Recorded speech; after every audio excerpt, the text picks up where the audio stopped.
The 2025 NBA draft is officially wrapped up, and I don't want to waste any time. Let's go ahead and talk about some of my biggest winners, some teams that I think did an okay job, and of course, one team that I don't think did a good job at all. And at the end of the day, time will tell, but no, I'm not going to talk about all 30 teams. Let's go ahead and talk about some of my biggest winners in this year's draft, and you have to talk about number one being the San Antonio Spurs. We already thought that the Spurs already got rich. They have Victor Wembanyama, they have Stephon Castle, they've got Keldon Johnson, they've got so many great young talented players.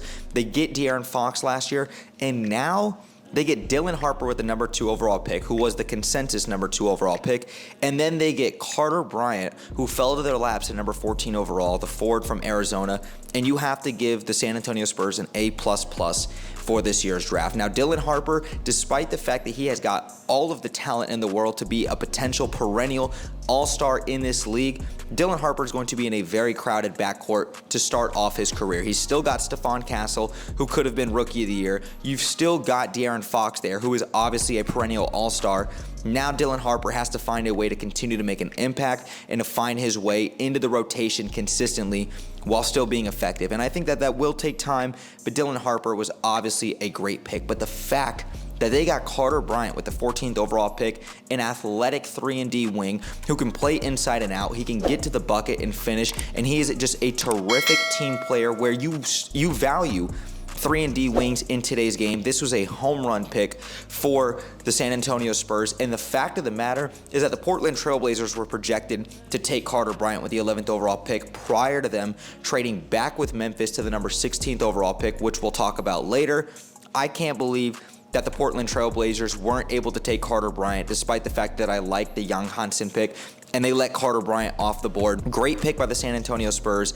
They get an A++. Now, talking about my second winner, it's got to come with the Utah Jazz, who did an incredible job, just like the San Antonio Spurs. And number 5 overall, they took Ace Bailey. They moved up at number 18 to take Walter Clayton Jr., and they took John Tonje in the second round at number 53 overall, forward from Wisconsin. Now, Ace Bailey, this was a home run pick for the Utah Jazz because everybody knew that the draft was going to start at number 3 overall. What were the Philadelphia 76ers going to do? They obviously went VJ Edgecombe. Number 4, the Charlotte Hornets went Con Kneppel, and the Jazz said, screw it. Austin Ainge, Danny Ainge, if Ace Bailey is the best player on the board, we don't care if he doesn't want to come to Utah. We're taking the best player on the board, and I commend them for that. The balls to be able to still take Ace Bailey despite all of the pre-draft antics that you could list out. They took the best player available. He's got tremendous upside, obviously has got some of the best talent and athleticism in this year's class. His shot-making ability is second to none. And at 18 years old, Ace Bailey is going to be one of the best 3-and-D wings in this year's class. I think he's going to end up being a top 5 player, 10 years down the road when it's said and done. And Utah is a perfect opportunity for him. He has a great front court alongside him and Lauri Markkanen, Taylor Hendricks, and Walker Kessler. But he's going to a place where he's going to be allowed to get shots up with Will Hardy in this offense. He's not going to be having to share and distribute the ball with many other players, and at least he has a pass-first point guard in Isaiah Collier. I think that this was a match made in heaven. For Walter Clayton Jr., this was a great pickup for the Utah Jazz, who jumped the Miami Heat, who were projected to take Walter Clayton Jr. with their pick. He's not only a winner, and he's not only a shot taker, he is a shot maker. He's very Steph Curry-esque in the way that he moves without the ball, his ability to come off pick and roll and come off pin downs and knock down tough jumpers. We had a large sample size all of last year that showed at the University of Florida, no matter what the circumstances were, no matter how difficult the shots were, he found a way to get the tough buckets, and he is a clutch player, and I really like that pick for the Utah Jazz. They did a hell of a job with this year's class. Now, my third winner in this year's draft is going to be with the Phoenix Suns, who are doing an incredible job of not necessarily blowing this roster up after trading away Kevin Durant to the Houston Rockets. They're now just retooling and building around their superstar in Devin Booker, which is something that I can commend them for. They took Kaman Malubach, the center from Duke, with the 10th overall pick. They also traded for Mark Williams from Charlotte. They took Rasheer Fleming, number 31 overall, from St. Joseph's in the second round, as well as Kobe Bria, the shooter from Kentucky. And you have to give the Phoenix Suns actually a lot of credit, because after the domino fell that they had traded away Kevin Durant, they had gotten Dillon Brooks, Jalen Green, and some other assets, I said that they should just blow this thing up. They should trade away Devin Booker while his value's high. He's obviously not going to be competing for a championship in Phoenix, but they're doing a really good job of filling the biggest needs that they had at the center position. They didn't have a big man, and now they've got two in Mark Williams and Malubach, and I really got to commend them for that. I think they did a good job of retooling. I love Rasheer Fleming. I thought he should have been a late first-round pick, but overall, the Phoenix Suns, got to give them a lot of credit. Another team that deserves a ton of credit is the Atlanta Hawks. They are my fourth winner in this year's draft, despite that they only had one first-round pick, and that was their only pick in this year's draft, Asa Noel, and that was with the trade at number 23 overall when they traded back with the New Orleans Pelicans. It's about all the other moves that the Atlanta Hawks made this offseason. Not only did they have that three-team trade that landed them Kristaps Porzingis, and now you've got a starting five that features Trae Young, Kristaps Porzingis, Dyson Daniels, Jalen Johnson, and Zachary Rissache. Tell me in the Eastern Conference with a wide open East why that team can't make some noise. You've got to commend the Atlanta Hawks for the job that they're doing, especially the fact that Onyeka Okongwu can now come off the bench and continue to be that dominant, versatile forward/small ball five. And you have to give them a ton of credit. They take the hometown kid. He looks like he's extremely happy to be staying in Atlanta. And you look at the fact at that trade. The Hawks had traded back from 13 to 23 with the New Orleans Pelicans, and they also picked up an unprotected first-round pick that is the most favorable of the Pelicans and the Bucks next year, which those picks could end up being lottery picks next year. This was a hell of a trade by the Atlanta Hawks, and I got to commend them for the job that they're doing this offseason. And the last thing for the Hawks is the fact that they have a $25.2 million exception that they can use until July 6th, which was a part of that deal that had sent DeJounte Murray to New Orleans for Dyson Daniels, Larry Nance, and other assets. So that mid-level exception is going to come in handy because they can get a Nickeil Alexander-Walker. They can go out there and get one of these other really good guys out there on the market.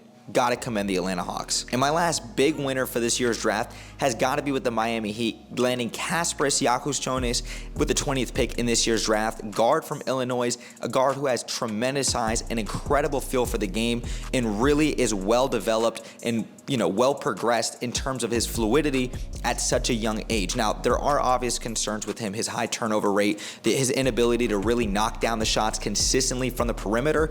But going to Miami, this is another team that I commend because they are retooling. They're not just blowing this roster up post Jimmy Butler. You've got Tyler Hero, you've got Khalil Ware, you've got Bam Adebayo. Now you get one of the top 10 players in this year's draft in Giannis, and he fell all the way down to 20. This was a match made in heaven. You couldn't have asked for a better scenario, and I've got to commend the Miami Heat for landing Giannis after they'd originally intended to take Walter Clayton Jr. with that pick. Now, let me just fly through some of the teams that I thought did a solid job in this year's draft. Don't think they did great, don't think that they did bad, but just somewhere in the middle. And of course, time is going to tell with all of these guys. Number one, the New Orleans Pelicans. They took Jeremiah Fears out of Oklahoma and Derek Queen, who I was extremely high on when they traded up to number 13 to get him.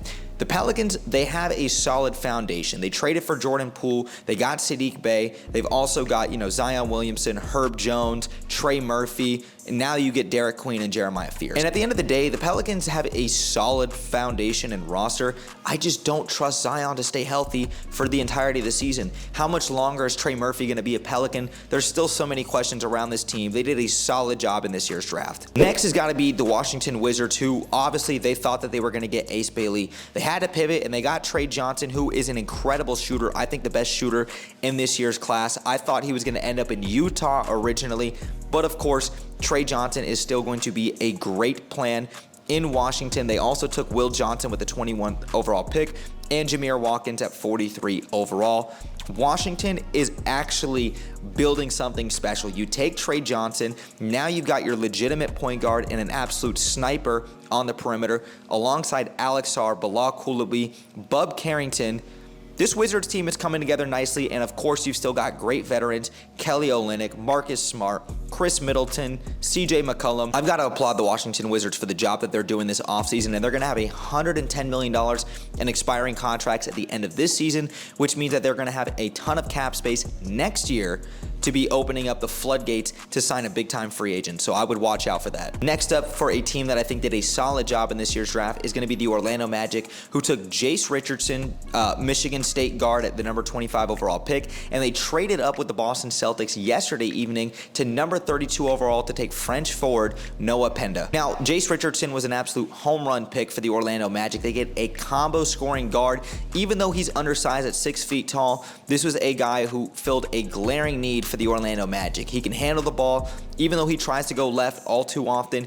He can shoot the ball from the perimeter. He has an incredible feel and touch around the rim, and he's just another ball handler and primary playmaker that can help initiate some of that offense in that second unit alongside Anthony Black. So I think Jace Richardson's going to be a solid pick. But with Noah Penda, even though he may not have the offensive arsenal right now, this is still a guy who could end up being a Jonathan Isaac replacement who's on a very expensive 4-year contract right now for the limited production that you get from him. Noah Penda can be that, elusive and defensive prowess guy on the perimeter, can really switch 1 through 4 and continue just to be that athletic wing that Orlando's desperately looking at. So I think Orlando did a solid job, but they also gave up 4 second-round picks in this year's draft when they traded up to number 32 with the Boston Celtics. So we will definitely see how both of those picks in Jace Richardson and Noah Penda end up panning out down the road. Another team that did a solid job was the Oklahoma City Thunder, taking both Thomas Sorber with the 15th overall pick and Brooks Barsner from Northwestern in the second round at number 44 overall. The rich get richer once again. The Oklahoma City Thunder and Sam Presti have done an incredible job of building their roster from the ground up. I think Thomas Sorber is going to be a day one contributor on the bench in the second unit, because eventually guys like Isaiah Hartenstein, Lou Dort, Cason Wallace, Alex Caruso, etc., these guys are going to have to get the boot and go out the door sooner rather than later, and they know that they cannot keep their expensive guys for much longer, considering the fact that Chet Holmgren and Jalen Williams are going to be eligible for a contract extension next year, and they are potentially going to get a supermax unless these guys take a pay cut. Oklahoma City did a good job retooling. Sam Presti is the best general manager in basketball. I've got to commend them. And the last two teams that I think did a solid job in this year's draft are the Charlotte Hornets, taking Con Canepa with the 4th overall pick, the 2 guard, who is obviously one of the best shooters in this year's class. With the 4th overall pick, they also took Liam McNeely. He's a very good-sized shooting guard from UConn, 6'7", provides good spacing, and Charlotte desperately needs as much help as they can get, especially spacing the floor alongside Brandon Miller, Miles Bridges, and LaMelo Ball. So I applaud them for that. And the other team that I think did a solid job, and only time will tell with this, is the Portland Trailblazers, taking Young Hansen with a 16th overall pick in this year's draft. I made an entire video talking about why I think he's going to be a perennial all-star and a future superstar in this league. He reminds me a ton of Alperen Şengün, Nikola Jokic, and even though he's in a crowded front court with DeAndre Ayton, Robert Williams, and Donovan Clingan, Portland did a great job evaluating the talent and being willing to take a risk, something that I can commend them for. If you want to see a full video and breakdown on Young Hansen, I will link to it up above for you guys to see. Now, the team that I think did the worst in this year's draft, with all things considered, has got to be the Brooklyn Nets. Sean Marks did an incredible job getting 5 first-round picks, and everybody thought, including myself, Brooklyn was going to be trading these picks. They were going to take maybe 2 or 3 players and use these assets to go out there and to try to get somebody. And they took 4 ball-handling players in this year's draft. Even though I like Drake Powell a lot, probably my favorite pick that they took, there are question marks with what the Brooklyn Nets did. They took Igor Demin with the 8th overall pick. They took Nolan Troyer at 19, Drake Powell at 22, Ben Saraf at 26, and Danny Wolf at 27. Danny Wolf, I think, was a great pick at 27. I like Drake Powell a lot. The rest of these guys have something to prove. Every rookie coming into the NBA has something to prove, and at the end of the day, I did not expect this from the Brooklyn Nets. I expected more out of them. I expected more out of Sean Marks, but time will tell. And before I end this video, it goes without being said, of course, the Dallas Mavericks taking Cooper Flagg are a winner in this year's class. Of course, the Philadelphia 76ers taking one of the most athletic players in VJ Edgecombe out of Baylor are a winner in this year's draft. I didn't feel the need to talk about them because that should be point blank obvious. The Sixers are a winner in this year's draft, and of course, the Dallas Mavericks are a winner in this year's class, taking Cooper Flagg. So let me just throw that out there. But that is it for today's video. If you guys appreciate all of the work and content that I do covering the NBA and anything hoops related, make sure you guys go ahead and drop me a thumbs up. Hit the subscribe bell to stay tuned for more hoops content that I do here on YouTube. And make sure that you guys also go ahead and let me know in the comments down below who you think was the biggest winner and the biggest loser of this year's class. I want to hear your thoughts in the comments down below. And if you guys want to see more exclusive content and stay up to date with me, make sure you guys go ahead and follow me on my socials, especially on Twitter. The links to all of my socials will be in the description down below, so you guys can go ahead and check that out. But thank you again for sticking around throughout the whole video. And as always, I'll catch y'all on the next one.